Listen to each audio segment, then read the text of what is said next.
Hello and welcome to this panel. It's the first one for our CSW this year, and we are going to be talking about the disabilities aspect of gender rights and where we are from there. There we go. Sorry about that, just a little technical glitch. Right. So, as the flyer suggests, this is with a growing aging population. We see that disabilities are on the increase. People with disabilities are still facing many barriers to very basic rights, such as access to education, healthcare, employment, and women with disabilities are hindered in many activities, such as just everyday life, political life, and constantly marked by violence against women and further impacted heavily with the ongoing cost of living crisis. So in this webinar, we're looking to promote the plight of women and girls with disabilities, to increase their participation and their voices, highlight their voices. And one of our focus areas, of course, is Europe. Europe has been quite active. It was for the first time that the European Parliament also had a week on disabilities last year in November. So without further ado, I would like to invite our first speaker, because I know she has another commitment, who is Karen Grigorian, who is with the Agate Rights Defense Center for Women with Disabilities. And she will talk us through her work, and a very nice and warm welcome. And thank you for joining us this CSW and making time to share your valuable work with us, Karen. Thank you, distinguished colleagues. On behalf of Agate Rights Defense Center for Women with Disabilities in Armenia, I want to warmly welcome and greet all organizers and participants of this important side event. I am very honored to be part of this important discussion and share my personal and professional experience advocating for the rights of women and girls with disabilities in Armenia. As we say, nothing about us without us.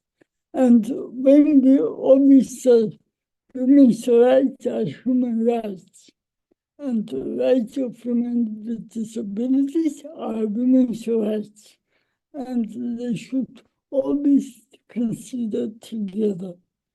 I want to mention that my fight for gender and disability equality dates when I was born.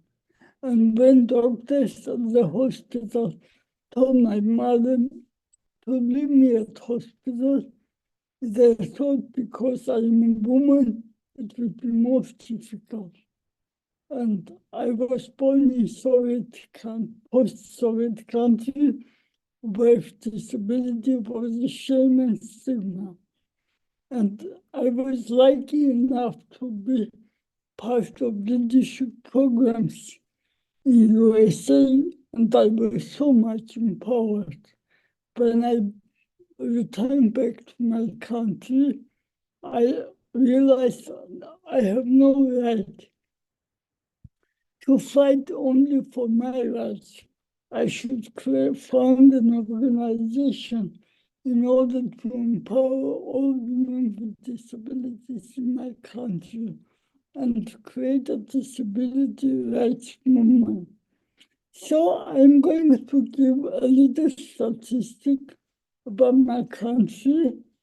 There are about 190,000 persons with disabilities, and about 90,000 of them are women with disabilities.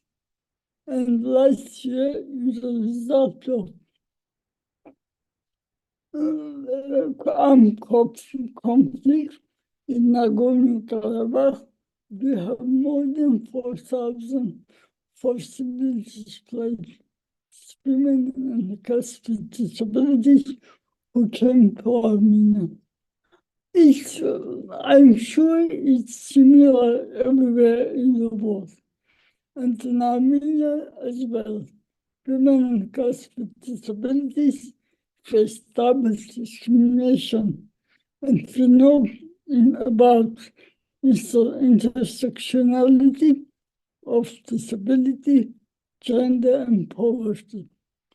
We can't reach sustainable development goals and reduce poverty when women with disabilities are still living in very poor conditions and facing violence because of poverty.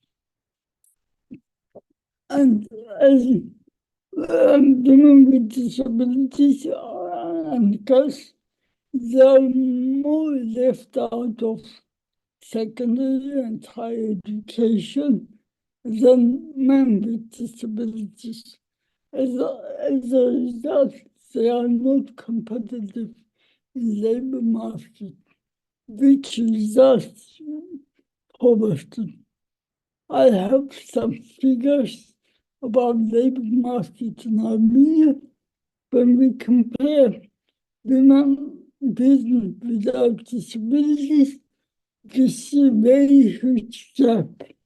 And when we compare women with disabilities with men with disabilities, again, there is huge gap in employment. Only 8% of persons with significant disabilities have jobs, and 42% of men are among them, or 42% of men, and only 17.9% women out of 8% working population of with disabilities have jobs. But we know about digital transformation during last year, and it changed many lives, and especially in 2020, after COVID-19 pandemic, it increased its role in our daily life. Many persons now, they can work from home, or they can, yes. But when we study labor market and demand of most demanded careers in Armenia, we see most of them are related to digital technologies and digital careers. But as we know, digital careers include at least two prerequisites. In order to be able to find a job, they should know English and also access to digital technologies. But women and girls with disabilities, especially in rural areas, they are left out of educational system, and they don't have internet, digital devices. They can't use advantages of digitalization, and there is no significant improvement in their economic independence. While all over the world there is a huge progress producing assistive technologies, and which could improve independent living of women with different types of disabilities, including parenting for women with disabilities, they are not applicable in Armenia. and as there is a need to be modified and localized. When we talk to our beneficiaries, women and girls with disabilities, many of them report that technologies, digital devices, they play an important role in their life. They use digital devices to connect with their family, friends, as well as access information. On the other hand, they report that they face a lot of abuse and harassment, and that their family members remove technology access from them, which impacts their autonomy, well-being, and safety. As we talk about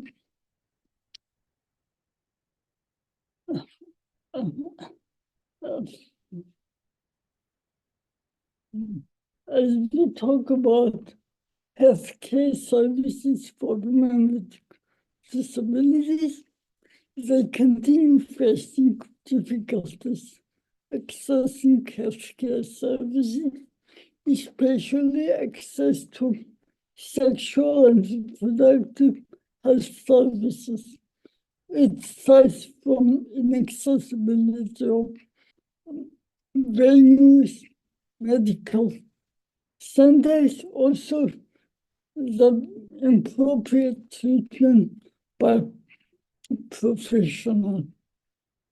And being in poverty, women with disabilities, they face a lot of forms of violence. But in the result, the centers who provide services to victims of violence are not accessible for women with different types of disabilities. This is a big issue in Armenia too. And there is a need in Armenia to found independent living centers which will empower women with disabilities to claim for their rights and to be more responsible for taking decisions and of their life instead of their family members. And as I told earlier, we have in 2020 and after, we had huge number of displaced women with disabilities who came to Armenia from Nagorno-Karabakh, and they are more vulnerable, and their needs are not met, and they are not getting specific support according to their needs. So, in order to be able to make changes in the lives of women with disabilities, we should empower them, raising their awareness about their rights and developing their leadership skills. So we could create a movement of women with disabilities and advocate for our rights and to be defenders of our rights, interests, and dignity. And we should continue working with women with disabilities towards making sure their voices are heard to decision makers. And we should work also with decision makers to make sure their policies, legislation are inclusive from disability and gender perspective. And I'm proud that Finally, in May 2021, Armenian government adopted the law on the rights of persons with disabilities, and our organization has a big role advocating for rights-based law.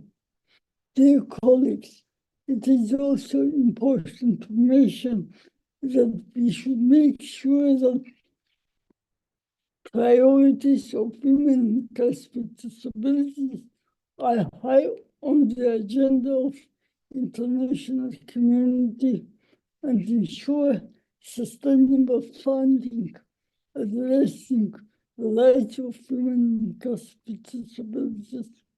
And I would love to see more and more women with disabilities to participate in such important events, international and global events, which on raise of the rights of women in general. Thank you very much.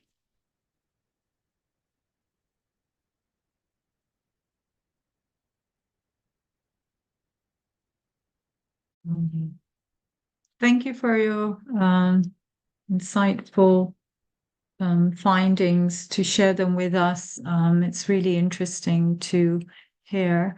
Wanted to go a few points that you raised. Firstly, about the aspect of women not having with disabilities, not having jobs, or being discriminated against, and so far we've seen a backlash on sexual and reproductive health and rights. So to hear about how that's happening for women with challenges and disabilities and vulnerabilities, it's even more fold, unfortunately. And I agree with you. So some of your statistics are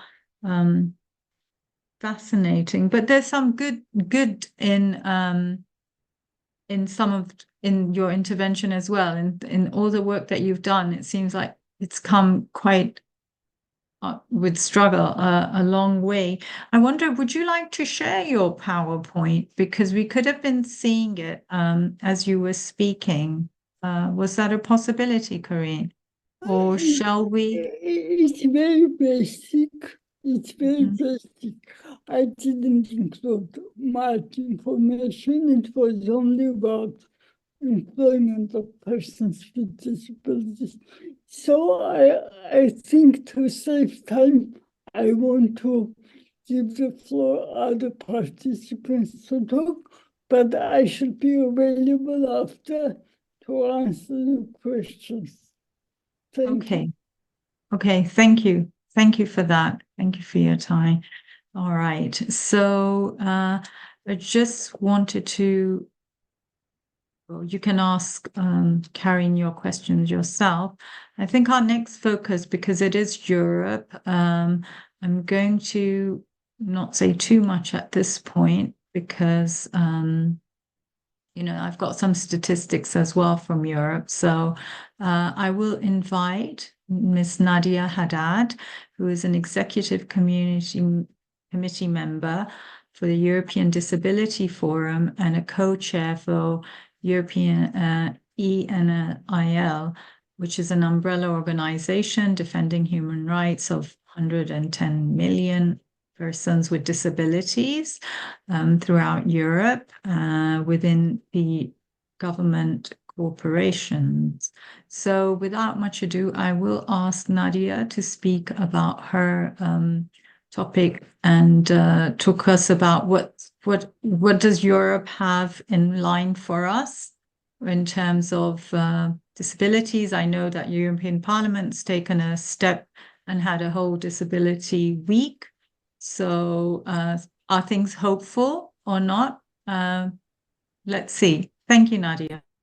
Okay, thank you very much for the organizers for having us here with you tonight. It's night and this afternoon to you. So my name is Nadia Haddad. I'm member of the Executive Committee of the European Disability Forum, and I'm also the co-chair of the European Network on Independent Living, who's also an umbrella organization defending the right of inclusiveness for all persons with disability to live in the community, regardless their support need or the type of disability they have. Can go to the next slide, please. And I will speak a little bit about who we are. Yeah, just Sadia introduced already our organization. I will maybe just add that we are also member of the International Disability Alliance and that we are a member of the European Women's Lobby. So we have inside our own organization also the Women Committee that really is focusing on all the legislation concerning women and girls with disabilities, and they realized recently also memorandum. So we do a lot of advocacy work. Because all the European Union as a region ratified the Convention on the Right of Persons with Disabilities. And also all the member states have ratified the convention. So they have double responsibilities to put more focus and more efforts on the right of women and girls with disabilities from young of on. We can go to the next slide, please. So there is a kind of European gender. Yeah. Sarah, can we go to the next slide, please? Thank you. So there is a European gender equality strategy 2020-2025. And that one confirms that there was a commitment of the European Commission to do all it can to prevent and combat gender-based violence. It will also support and protect victims and hold perpetrators accountable, so you can sue them and they will be condemned and they will be punished for every violence they committed. It also should provide for an ambitious set of measures for ending gender-based violence against women and also domestic violence. Then beside the European Commission, we have the Council of Europe Convention on preventing and combating violence against women and domestic violence. So the Istanbul Convention. It is the benchmark for international standards in this field. The EU signed the convention in 2017 and the accession process was concluded in June 2023 with the deposit of the instrument of an accession in the Council. So it's all recent. It took time to get into the Council.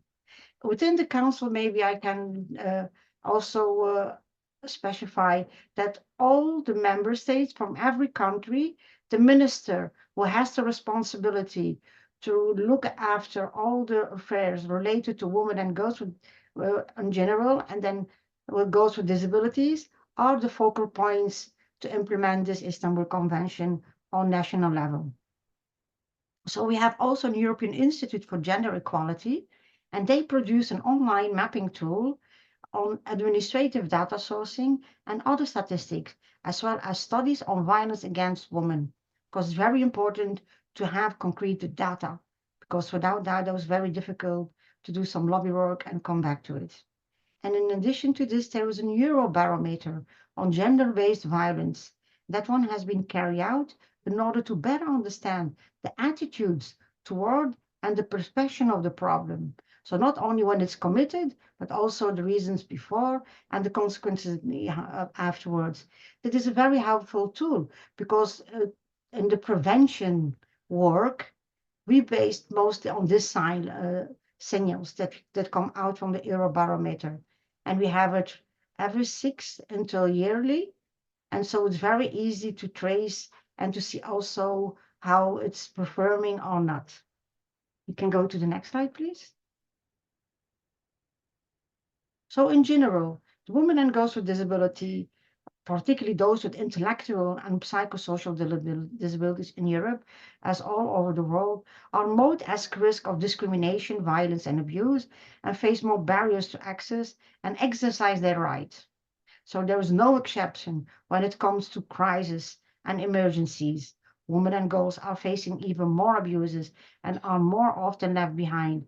They are increased at risk of violence and abuse risk in time of war, and they are heightening risk of human trafficking. So in European Disability Forum, we conducted a webinar and a report on human trafficking of women and girls with disabilities in all its forms. And the outcomes were very shocking, in fact. We had a lot of sexual abuse and exploitation. and they're also trafficking them abroad for sexual work. There is also organ trafficking. There's also human trafficking for labor and forced labor.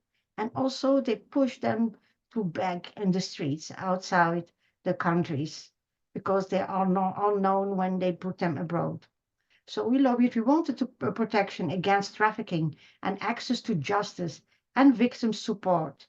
So those victim support service, they should ensure that they are hazardous penalties with an affordable, accessible, and an easy to access complaint mechanism where every woman or girl with disability has their legal capacity guaranteed and that they could use supported decision-making facilities if they need it. So it's also very important now that we see to take into consideration the increasing of the risk of harsling also to the social media that recently is a new phenomenon. Next slide, please. So I will go because we have a war in Europe and in many other countries, sadly enough. So in Ukraine, women with disabilities are facing pressure to marry men when to leave the country or are avoid conscription as their potential personal assistant. This is now a new form of abuse that did not exist before the war and leads to really trafficking. Yeah, and in Palestine, our members just, we don't have any returns, so women and girls are just dying for the moment. So since the war began, women, including women with disability, are expected to be more involved in agricultural work, transport, manufacturing, military supplies, and a lot of combat training, the mining, and other traditionally male-only roles. And also, the family incomes has reduced, giving greater challenges to female heads of households. So women, and especially women with disabilities, are often the sole source of income through their work. And when the conditions are becoming so sad, it's very difficult for them. So it enables them even more than other persons to get to help and to get to have some decent income. Some women with disability face extra barriers to programs and services in emergency settings and barriers to sexual and reproductive health services. Besides all of this, there is still a huge lack of data on what happened to women and girls with disability in the crisis. So crucially, they are rarely involved in decision making about humanitarian aid, including plans about reconstruction or peace building process and recovery following disasters. This means that the support provided by states and humanitarian agency is less likely to suit their requirement, and they are key knowledge as ignore and activities that can be rebuilt better. Next slide, please. The situation of women and girls with disability in the energy crisis and the high cost. So in general, people with disabilities are highly affected by higher costs that may put them even more in poverty. And so when it's about women, it's even worse. They are usually already more at risk to pay higher costs because they usually spend more time at home. This is also reality for women with disability who are much less employed. And we hear that from the previous speaker also, and lesser educated, and they're lesser used to go outside and emancipate and work for themselves. And then there's also the very big difference between women with disabilities and men with disabilities and people without disabilities. Yet, are there gender and disability dimension included in the policies adopted to address the crisis? Once again, no. So the main issue that we see for women and girls with disabilities are that there is a lack of data and research. They do not invest in research, and there is a lack of consultation and involvement. So without data, it's like we do not exist and that there is no problem. So without our voices in decisions and policy making, things cannot change. So it is urgent that this change, as crises will keep coming. A good practice, for example, is that the European Institute on Gender Equality, that does collect data from the European countries, includes the disability perspective in its research. And her first equality forum was also made completely accessible. And they brought also organizations of women with disabilities, and they trained them, they gave them more time, they provide all the reasonable accommodations they needed to participate on same level as the other. Can go to the next slide, please. But the biggest problem that we have for the moment is forced sterilization for women with disabilities. Because when we talk about forced sterilization of persons with disabilities, many people, and especially in Europe, they think it's a matter of the past. And it is because mostly it happened behind closed doors, either by using legal frameworks that still provide exceptions to consent to persons with disability, or because even when it is prohibited, there are still doctors and parents of persons with disability that request, agree, and perform sterilization without the free and informed consent of the person himself. So the state of play in Europe is clear. Forced and coerced sterilization is still allowed and still happens today.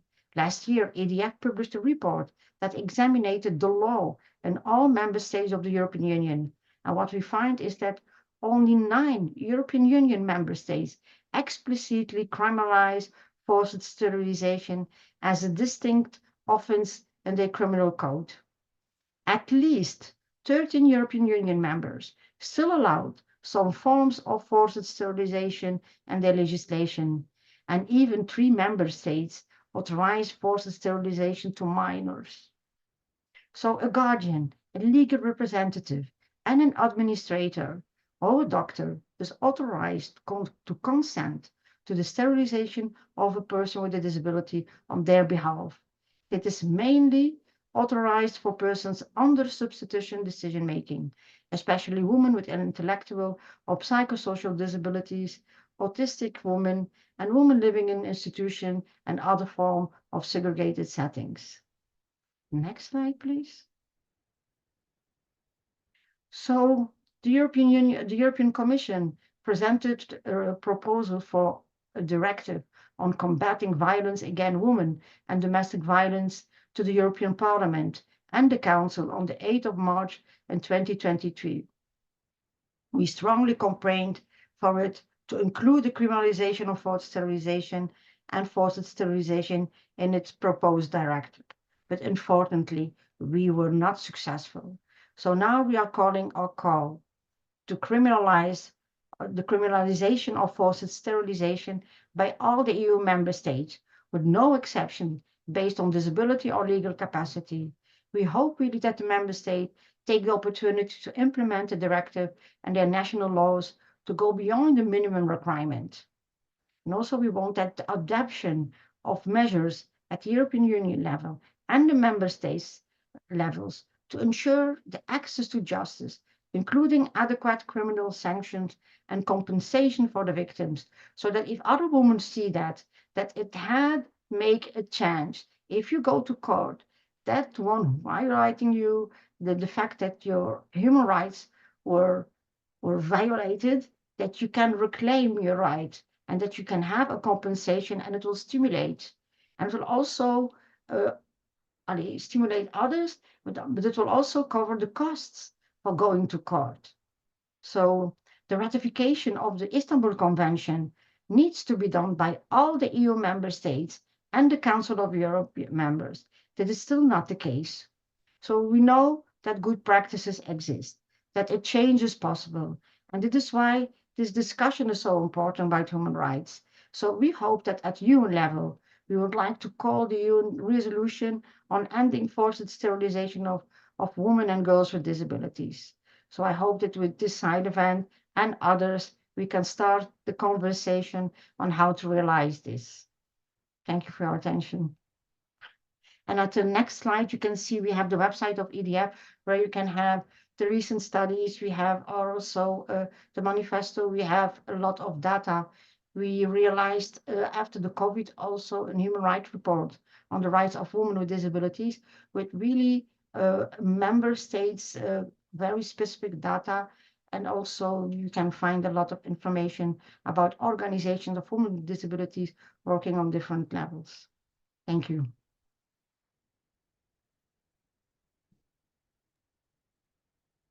Thank you for that, Nadia. That was very helpful. It's really sad to come across some of the statistics.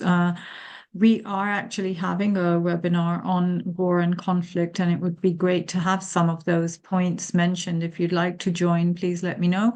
And I would hope that, ratifying the Istanbul Convention would be a start for women's rights, but definitely women with disabilities. It's really crucial.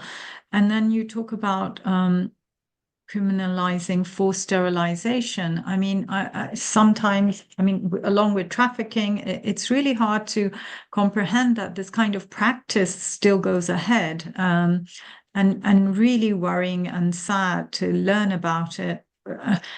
I think everybody who's perhaps attending this and our advocacy groups, I think this is one of the main things that we should bring up and talk about. Yes, women need to be in employment rooms and with disabilities and in other areas, but definitely this awful forced sterilization.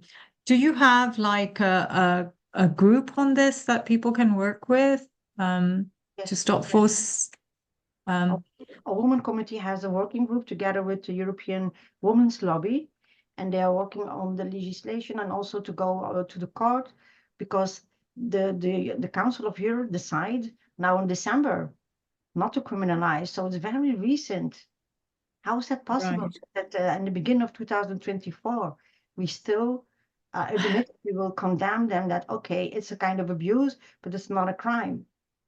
Yeah, but it is a crime, and it's beyond abuse, actually. So, yes, and you've given your website. Thank you. That perhaps you can put it in the chat as well, that we can get all the information. And if anyone wants to sign up, or do you have a newsletter as well that people can get hold of? Yes, definitely.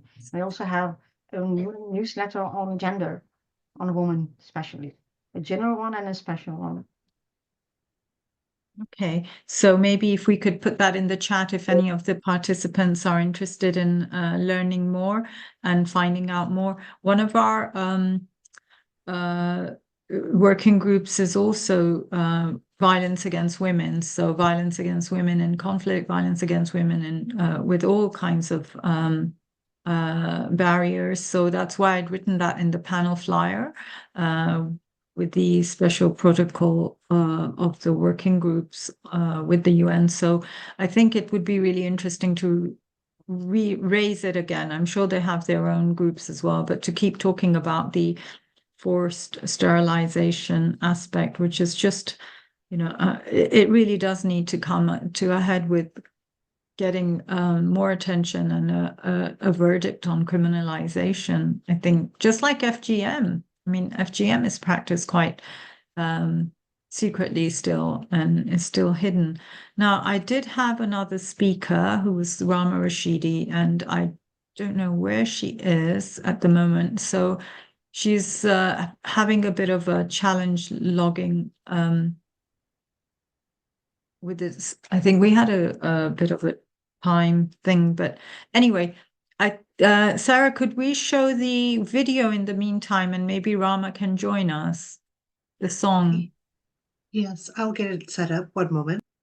Thank you.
Donate to WILD, the Women's Institute on Leadership and Disability, to empower women and girls with disabilities worldwide. www.mayusa.org/donate/wild.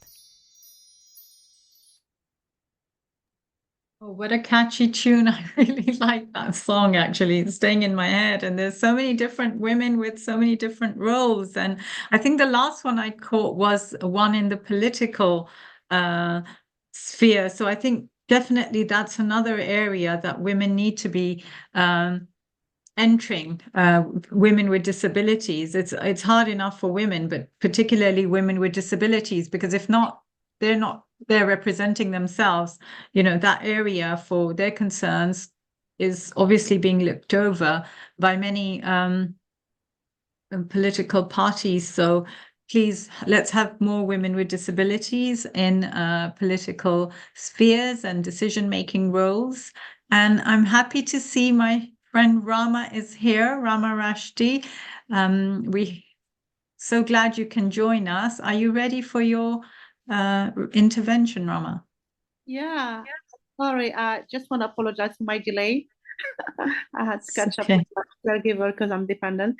This is, I mean, I'm so amazed by seeing this clip. So refreshing, so positive, so inclusive, and so powerful. Thank you for this. I don't know who sent that, but it was very good idea, honestly, to start with.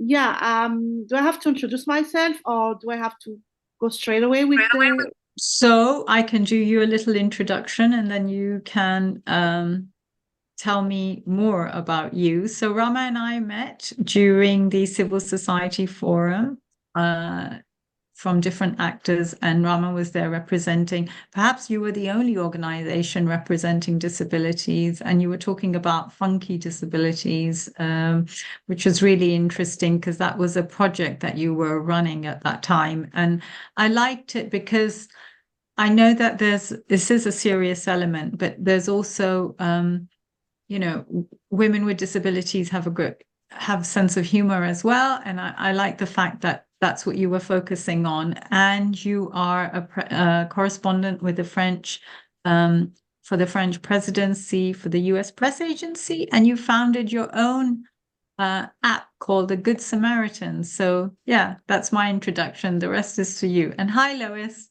Oh, Sally, I'm so glad to see you. We've had I'm so so many glad to see you. challenges. And Ah. just now my computer was blocking me on Outlook. I thought, oh my God. Oh, well, here you are. Wonderful to see you. It's not easy this year. Oh, too many registrations. Every year it's different. But hey, Zoom's still the same, and here we are. So, Yeah, and ciao. yeah, I you know. didn't hear Nadia, but it was a great intervention about the European angle on disabilities and some really heart-wrenching, not so nice statistics. But anyway, we'll get to that after Rama's spoken. So, Rama, the floor's yours. Okay, thank you, my dear. Thank you, Sadia. So, well, yeah, I happen to be I mean, becoming disabled for 10 years now. So I used to be valid, and I had to discover this ecosystem of disability. And after having a stroke, a brain stroke, and then a deep vein thrombosis, I had a car accident, which led me to the dependency. From that moment, I kept up with my job as a journalist in politics. But we're not going to talk about that. I'd like to shape up the ecosystem and the possibilities that triggers women to be more inclusive when it comes to entrepreneurship and tech, because the numbers are not very good, the maths are not very good. When it comes to entrepreneurship, for example, only 19% of the women are entrepreneurs when it comes to disability in France. And when we focus on the tech and the digital, the numbers are even worse. So we only have 2%. So if you want to look for somebody, a woman who has some disabilities, either it is visible or invisible, who is starting up, a company or running a company in digital or AI or this kind of very high tech. They are very, very, very, very, very fierce number. It's very, very low. So last year I challenged myself with this because I was working with the UNG at the for the a presentation as a speaker 2 years ago, sorry, and it was regarding the 17 SDGs. And we figured out that even the 17 SDGs didn't even scope with disability. I mean, didn't even point it out, we were like crossing over from one topic to another, but there was nothing really about disability and inclusion.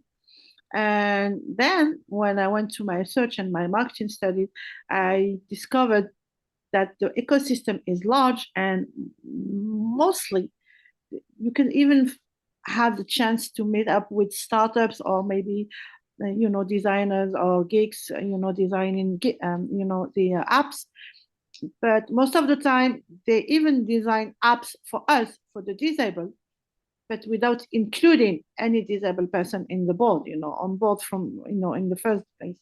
So this is how I challenged myself, and I said, okay, let's do it myself. I mean, I have no skills, no tech skills, but I had the idea to design a app for helping the dependent people. It's called the Good Samaritan.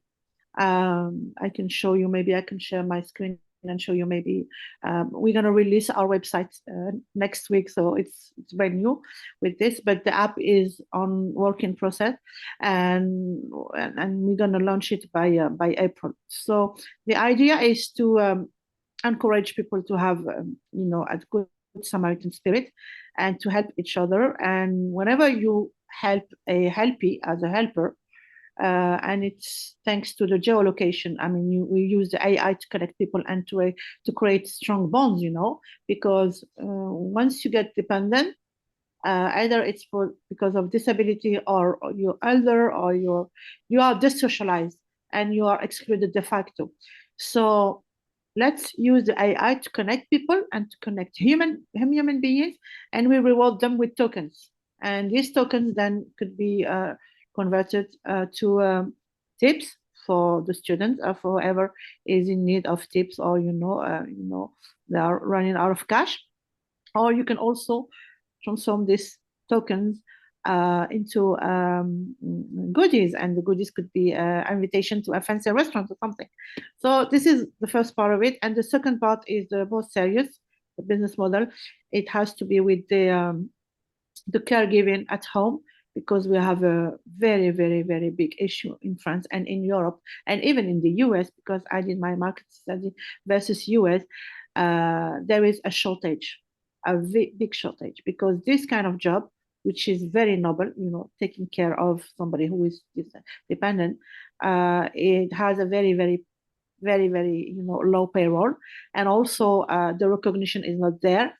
And now, since the COVID, many caregivers or caretakers, they have switched to something else. They don't want to do this anymore. So we have to give them, the envy to come back to this, because we're gonna need them. And with the aging of population, we are facing this issue already. So voila, that's what we are doing. And apart from that, the figures that I've studied in France and in Europe, there is it rang my bell, because domestic violence is very high in France. But when it comes to disability, the figure is very, very terrible. 80%, 8 out of 10 women who have the disability have experienced violence, from harassment to the rape. So in our app, we decided to add this function. It is a SOS, it's an alarm that whoever is going to take care of you, because most of the time it's not domestic when it comes to the disabled women. They are just vulnerable, so it's double penalty. And some people, they are not benevolent, some people are nasty and they are taking advantage of them. So now we have this functionality that is new, and some institutions are getting interested in that matter, in that angle, because we are having a specific functionality for for whoever is female, disabled, and need some caring, and would go through our app, Good Samaritan. We're gonna have, providing that service to save her, and to also, anticipate, and and stopping anybody to be, nasty towards her when it comes to violence. What else can I say?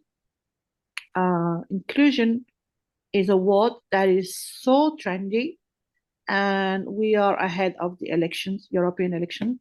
I'm going to cover myself the European election from 6 to 9 June. We are far from, I mean, the countdown had started. We have 85 days to the elections. So this is the perfect moment for us to, convey the message, and to, hope to have the MEPs, or the future MEPs, or the candidates, whoever is in the campaign and running for the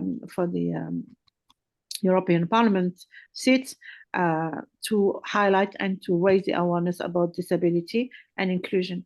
Because in France, for instance, as far as I know, there is no candidate disabled in all the parties. So this is very, very, very few.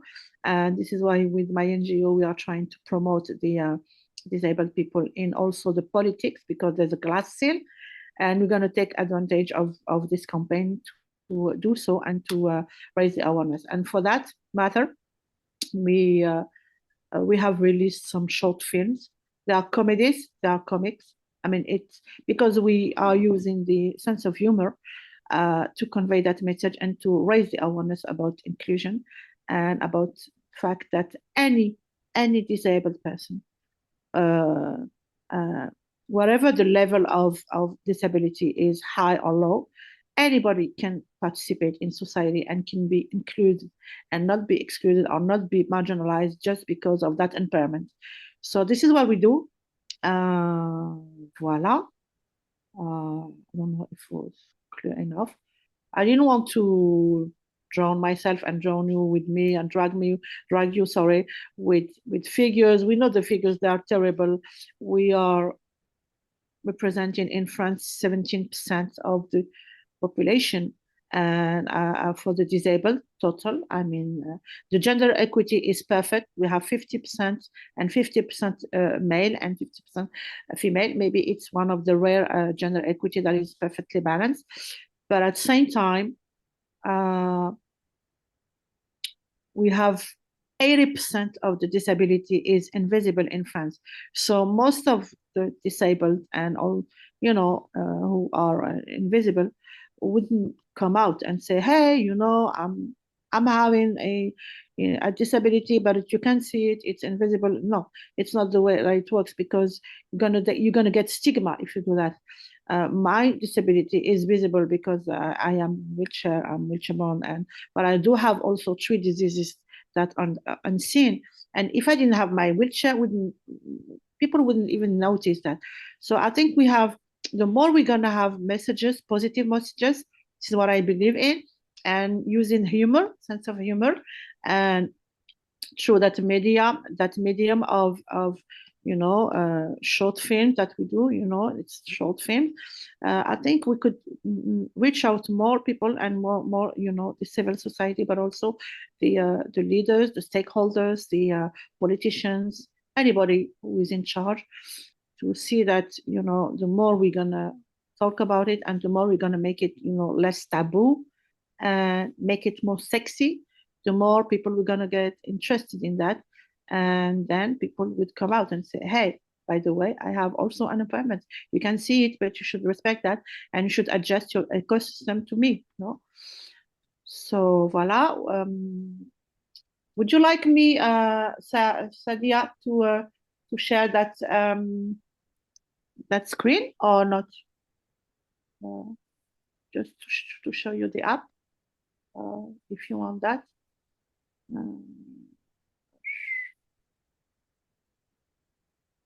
don't know if that was clear enough, or if you were expecting something more deep into details. Sorry, I've muted myself. Yeah, that would be great. And I think it's excellent that the app looks into things like alerting if you're going to be, harassed or sexually abused or violated. I think we should have apps like that for everybody, in particular those with vulnerabilities. Yeah. Really, it's great idea. There are, it's a very good remark. I said, yeah, there are 5 apps in France for that alert. But the only thing is that they're gonna put you in a liaison with somebody from a member of a family, which is good. I think it's a good start. Or they can also connect you with a bar or a pub where you can go and get safe. This is very cool. But in our app, because we are using the AI and geolocation, we are also would like to have a kind of filter, so that people would be discouraged to do so. And we're also going to work with the Minister of Interior for that. And sometimes we have misled, because some people, for example, some migrants, people would think that all the migrants, or they would generalize on the migrants, that would be nasty or aggressive, but some of them, I happen to be helped and assisted by some migrants.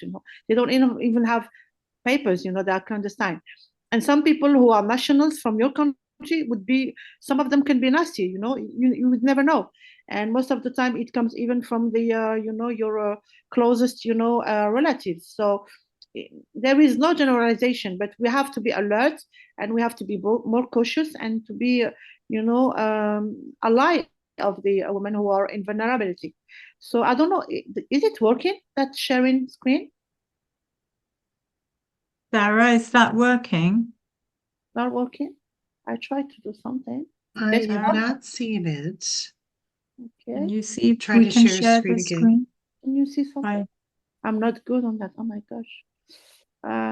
So yeah, these are the slight challenges of Zoom. But yes, and I think it's also important to mention that, it's the year of elections globally, but particularly in Europe, and then to try and get them to foster candidates who are disabled, and actually have candidates who will be responsible for people who they'd like to be representing, and want them elected to be, focusing on these issues. So I think that's a really good point you made as well on the European elections.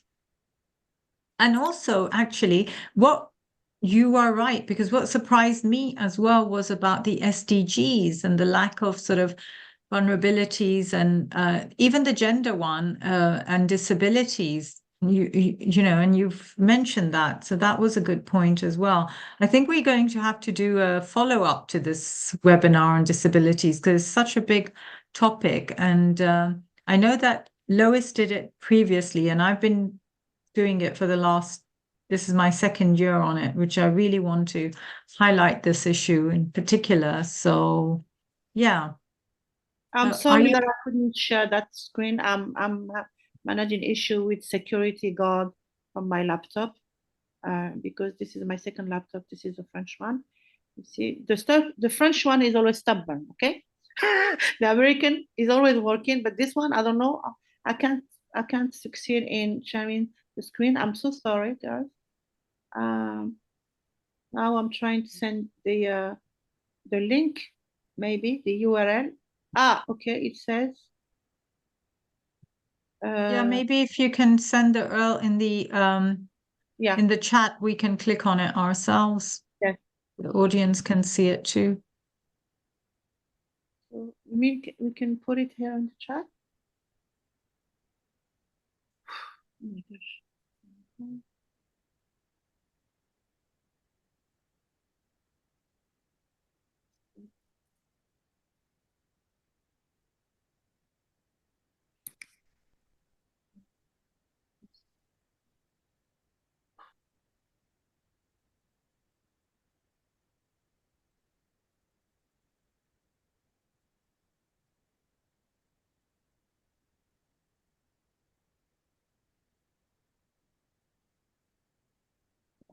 Even I have a video, but I can't even show it to you. I can't share my screen. I'm sorry, Sadia. I didn't manage It's to. okay. That's Mm. fine. Thanks for trying. I think what we'll do now is perhaps go into question answer, if there's any questions for us, and then we'll have a broader discussion. Maybe if all the panelists can put their cameras on, so anyone who has any questions can ask them. Hello, welcome back. So, do we have any questions in the chat? Yes, I guess I had a question about situation of all the women with disabilities in Armenia. As it's obvious, like all the women with disabilities in Armenia are more vulnerable and most marginalized compared with the women with disabilities who are young. Why? Because for younger people now, there are different organizations, non-governmental, which organize different events, empowerment activities, and younger women with disabilities most tend to attend those events, to be involved. All the generations of women with disabilities, they lived during Soviet times when Armenia was part of Soviet Union then, and disability was a shame stigma, and what they are mostly hidden in their families. So even when we try to include them in our activities, they are used to being so much isolated. They want only like social support benefits. It's hard to change their attitude and behavior. And that's why our organization has started Independent Living Resource Center, which is involving in its activities people with disabilities with all ages. We don't have any limitations. But only few older women with disabilities apply to be part of our organization. So they are the most marginalized. And they are the poorest, very poor. Why? Because they get only disability pension from Armenia and disability and elderly benefit. The amount is very low and they can't survive with that amount. So they are dependent from their family members and more subjected for violence and abuse by their family members. Thank you. Yes, you're right. I wonder if I can share how we met Karen. Karen, have you told them? I don't think so. Karen and I and many other women were at the AWID Forum in Istanbul. And we were mostly all in the same hotel. And I saw Karen kindly help a young woman who was blind to get on the elevator. She almost got squeezed in, but Karen helped her. It was a beautiful gesture. And I wrote Karen after that. I think she went on the Wonder and Listserv. But then we had a panel in New York at the UN with the special rapporteur, Rashida Manjoo, who had written her report on women with disabilities. And we were able to have Karen come and speak. And it was very special. I'll never forget.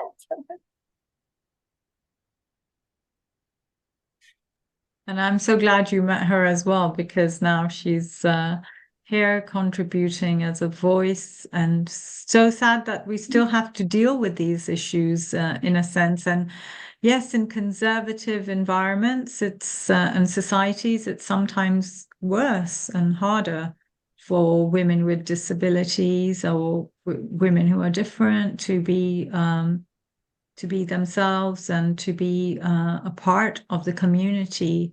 They are shunned and they are not invited and encouraged, and there is no inclusivity within community, let alone with, in terms of political or other spheres of life. So that's another challenge, and it's also quite sad. So I think we really have to change these norms and see that, people of all abilities are great contributors if you allow them to be. So, Sarah, do we have any more questions? I am not seeing any new questions in the chat. This would be a great time to submit your question. Thank you. May I maybe complete a little bit of what Rama was saying? About the European Parliament, for example. We have the whole European Parliament, but with so many people in it, but there was also an informal interdisability group. And between all the MEPs, there was only one woman from short size, and her name is Katrin Langensiepen from Germany, from the Green Party. And that's the only woman who has a disability at the European Parliament.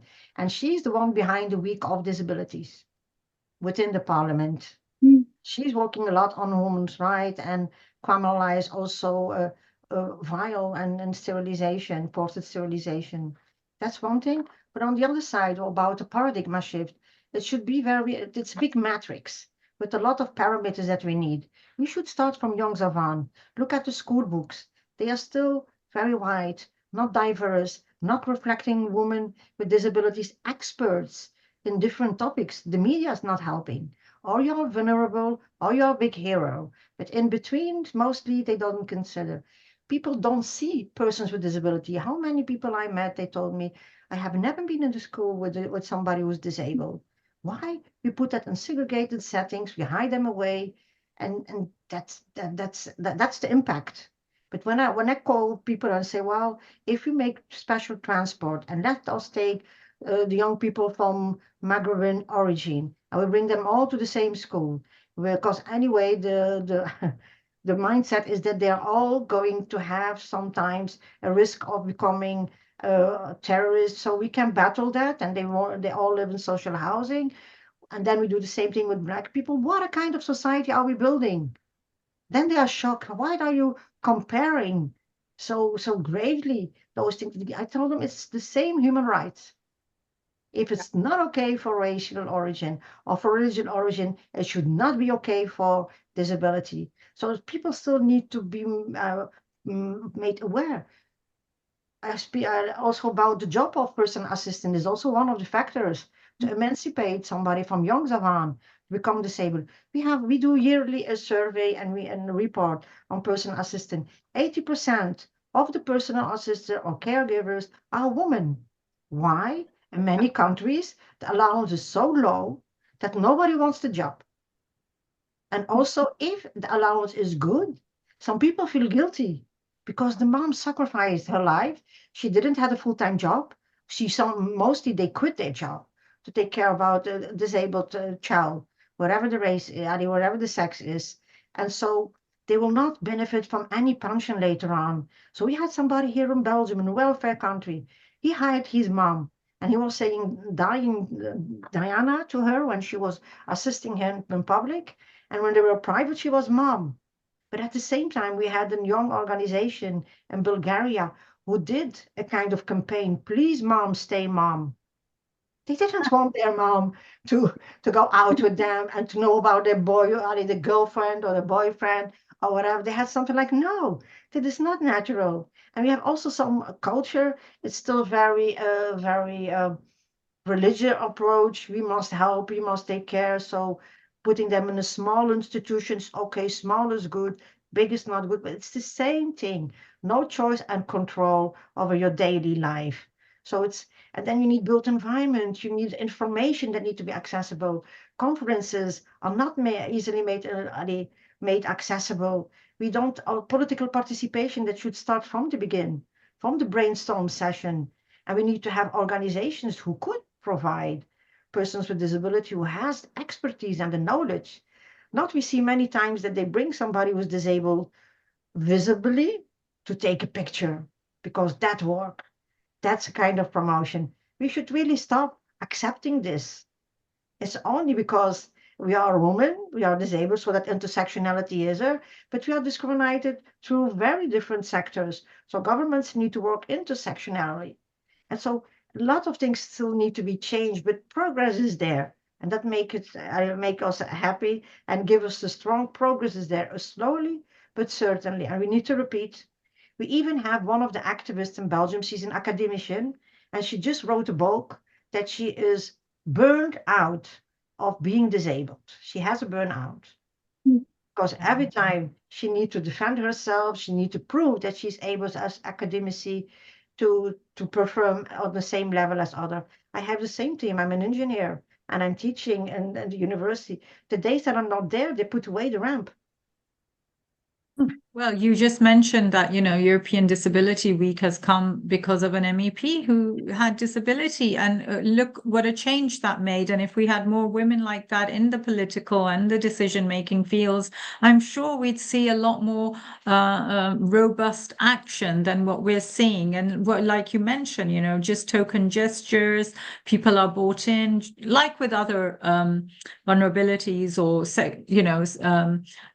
exclusive groups that people are bought in for just small or window opportunities or photo opportunities and lip service, and it's just really horrendous. But we should hold our decision makers and our politicians to task, because the statistics are horrible. When I see that perhaps the Eurobarometer says that 2 in 5 leave school early, 1 in 3 are socially and excluded because of poverty. I mean, these are horrible statistics. And as we're all growing older, aging populations, everybody will perhaps know somebody or incur a disability themselves. So it only makes sense to have more inclusivity and representation from people with disabilities and let them be their own voices. I'm sure they'll be there to advocate for themselves much better than someone who perhaps thinks that they know better, but actually they haven't walked in their shoes even for a few steps. So yeah, there we have it. Yes, Sarah, if you have any questions or any comments you'd like to read. Yes, I had a comment come in. It says, thank Sure. you so much for your insightful comments. I agree that we need more women in leadership and influential roles in which we can advocate and have a louder voice and be heard from our perspective. So that was a great comment. There was a statement that came in. If we have time later, can we hear about older women with disabilities in Armenia?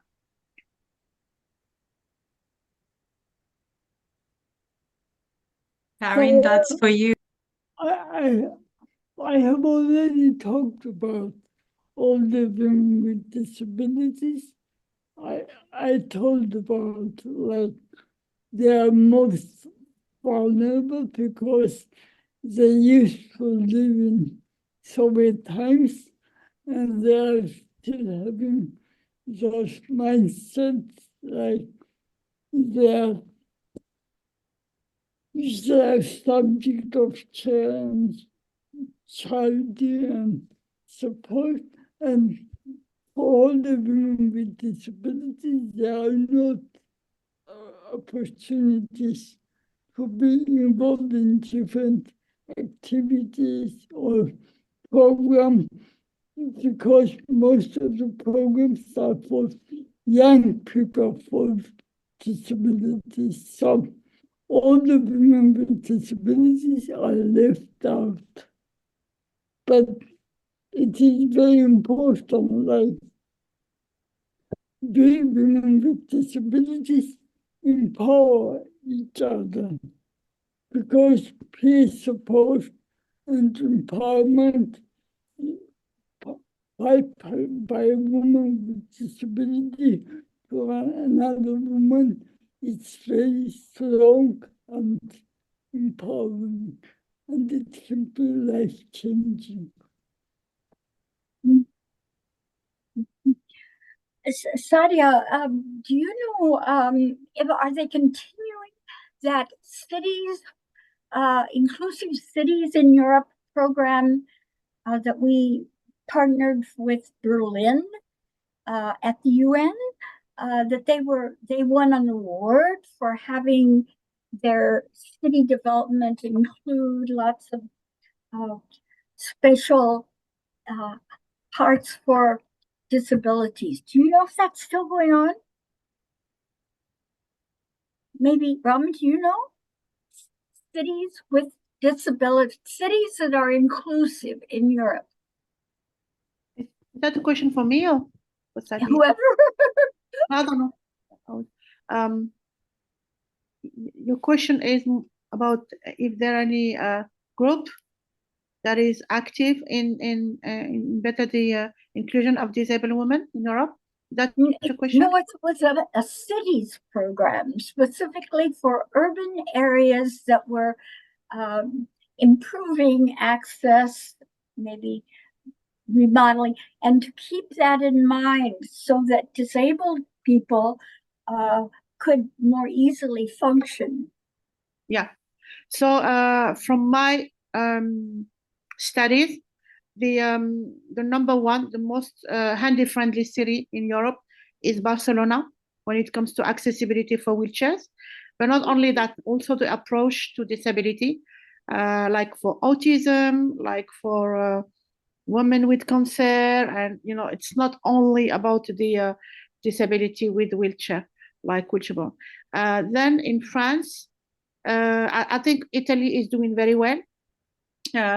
And Spain is doing also very well in terms of protecting women from violence. And also they have a focus on disabled women, vulnerable women, and including, of course, the disabled women. But the only regret with Spain is that they haven't advanced in terms of tech, because they could use the tech, and the AI for that. But I think that they will come up with something, I'm sure, because they are very good in their approach. And in France, the city that is the most handy-friendly is Grenoble.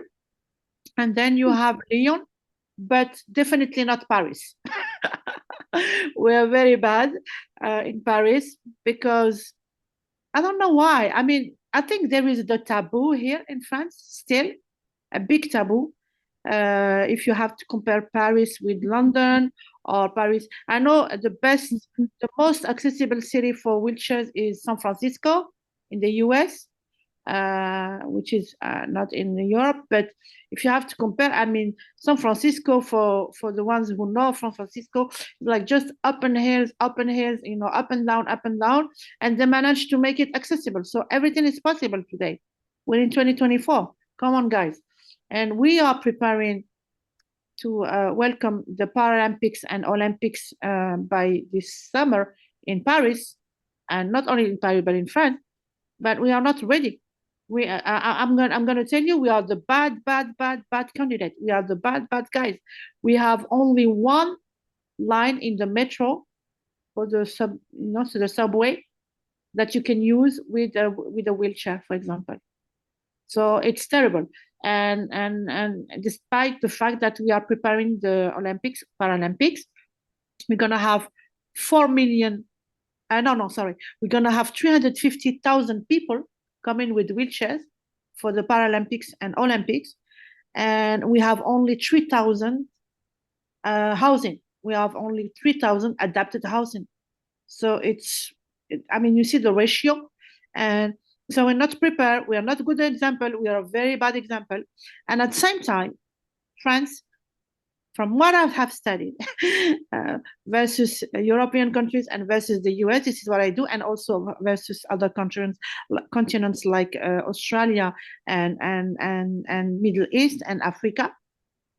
France is the most advanced country with the bills and the laws that protect the disabled people.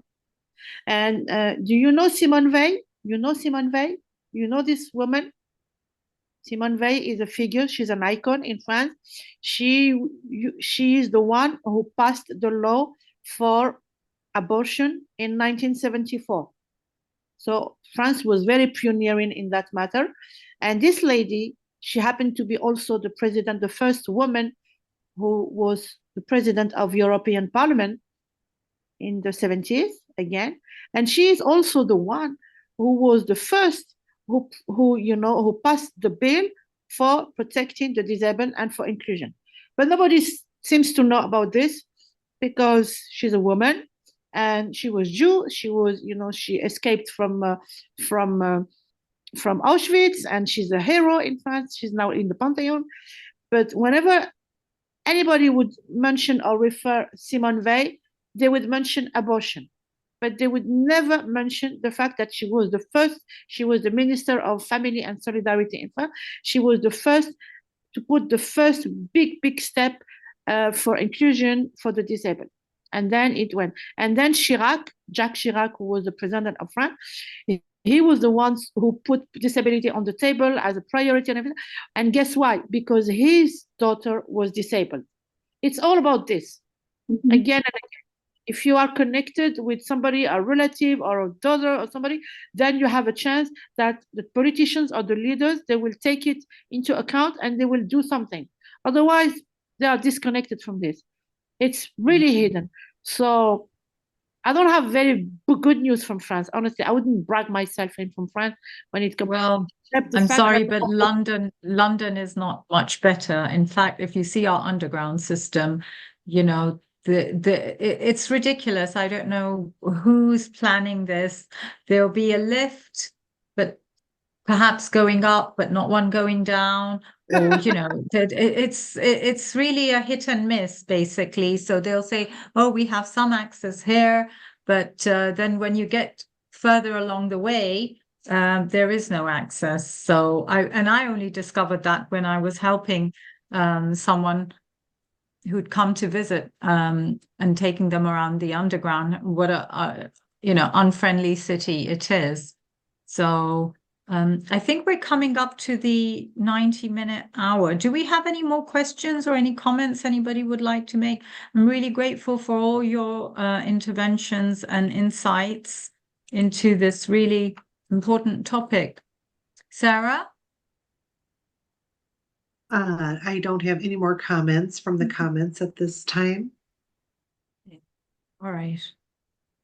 So I go on, Nadia, please. Maybe just one last thing. The secretary of the European Disability Forum, Anna Pades, she's the chair of the CEDAW. And it's also the first time that they have a woman with disability who is chairing the CEDAW committee. And she struggled a lot in the beginning about tourism accommodation. Even the Braille printer was not adapted. So, but now that she's in it, she's also very strong in Spain. We see changes. We see really disability and women and girls with disability put on the agenda as much as possible. And that's the way it should be. Thank you.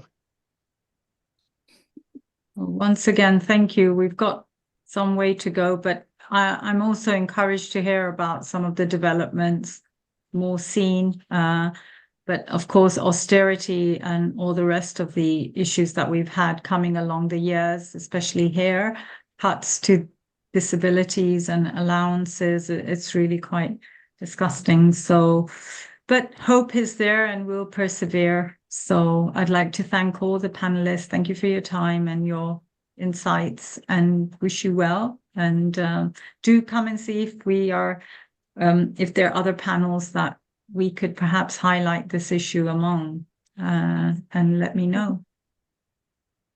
Thanks, Sadia, for organizing all this. Thank you very much. Very much. You're welcome. Thank May you. I ask a last question, please? Because I arrived very late. Who sent that video, that clip that was so fantastic? We saw. Lois. Ah, bravo! That was amazing, amazing, super. Lois has been doing this for a long time. I'm a newcomer, so No, Sadia, you're not. You've been very sensitive, and many years we've worked together. But I had serious disabilities in my family, and I think it's what you said before, that when it comes close to you, you become engaged. Caregiving is a huge challenge in Europe. I've lived in Italy and in Europe, excuse me, in the United States, because it was usually the caregiver who would take care of the small children or people with special needs or people ill. And that current society doesn't do that as much. And so in the US, they put them in senior homes or nursing homes, and they don't provide the level of sensitivity that they should. And so we have been collecting even films of abuse of older people disabled, and sometime we should show that, Sadia. Mhm. yes. I think maybe we should do an older people disability because some of as the population is aging and growing in disabilities, and also I think the young in a way have have there's more way paid for them, whereas some of the elderly have no reassurances and no network to fall back on. So yeah, why not? And also with migration Migration, yes, and absolutely. people who are refugees, they're even further outside the system, or they don't qualify for benefits that might be in their new place of residence. Absolutely. And also internally displaced. Yes, Oh, yeah, exactly. absolutely. There Internally was just just a new report on that, right? It's Mhm. a big issue in Armenia too. Of good point. Yes. But thank you very much. We are very happy for this opportunity, and we should continue collaborating with the Women's UN Report Network to make our efforts more inclusive and gender sensitive. Thank you. Thank you. And you all have our email, mine and Lois. And if you could keep us updated with your work and keep in contact with us. Things are a little bit hard since Brexit. So I appreciate a European or global input and connection. So thank Yeah. you. And on the daily One Run listserv, we try to post articles or research about women with disabilities. So if you find it, please send a link to Sadia or me, and then we'll follow up, because these are the testimonials that bring the realities forward to the reading audience. Very good. Mhm. I will send you, Sadia, for you to share with our fellows the link for you guys to see the app. And please. we're very much interested in your opinions, because this is the best way for us to improve. And I hope you're gonna feel like connected with this, because we'd like to serve the general interest with this and to help, because this caregiving issue is a double penalty, because like Nadia said, 80%, yeah, that's true. And we are reaching a level in France where our minister, Aurore Berger, her name is Aurore Berger, she's the Minister of Solidarity and Family or whatever. She just announced a program to create 6,000 jobs for, listen to me, she wants to create a job for caregivers to take care of the caregivers. Because the relatives who are moms or husbands or daughters, or the relatives who are natural caregivers, they are on their knees. And now they can't replace them. They can't.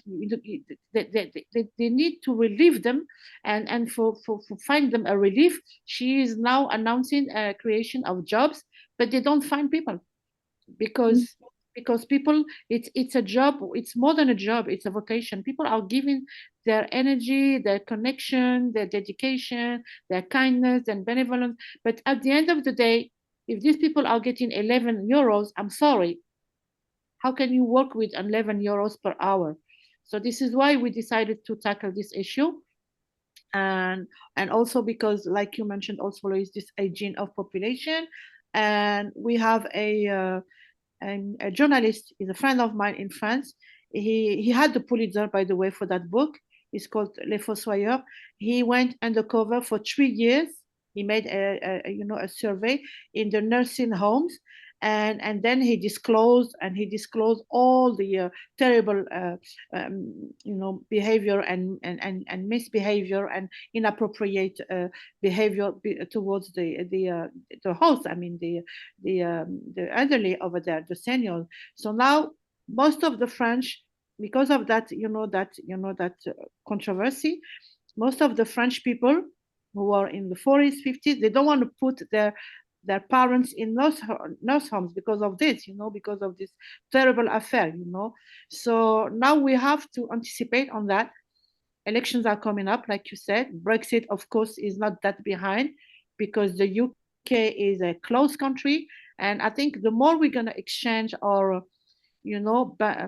our best practices, and and send you info from us, and maybe you guys send us articles from your side, from the UN.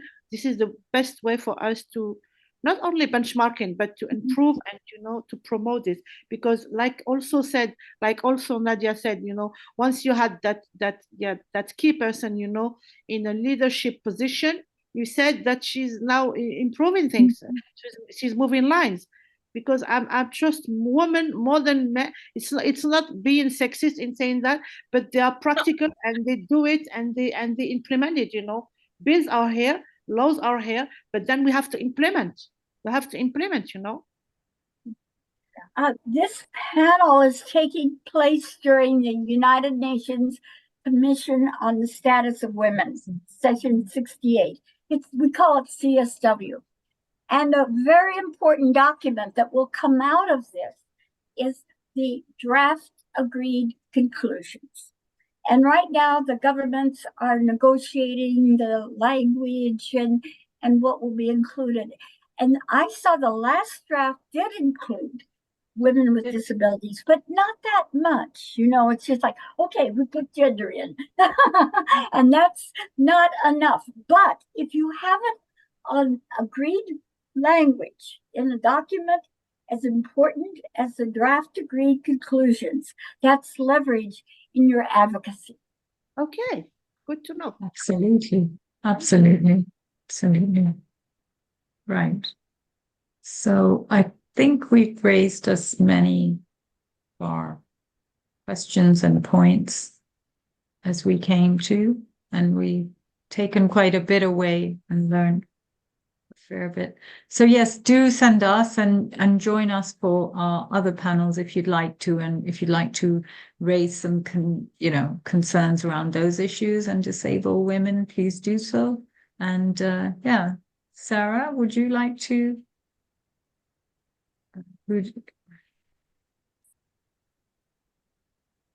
Thank you very much. A wonderful panel. We had one comment here from one of the attendees, from Lori. She said, is an issue of pay equity. We have started calling support workers PA, for example, personal assistants, and saying pay equity needs to be similar to the Prime Minister's PA.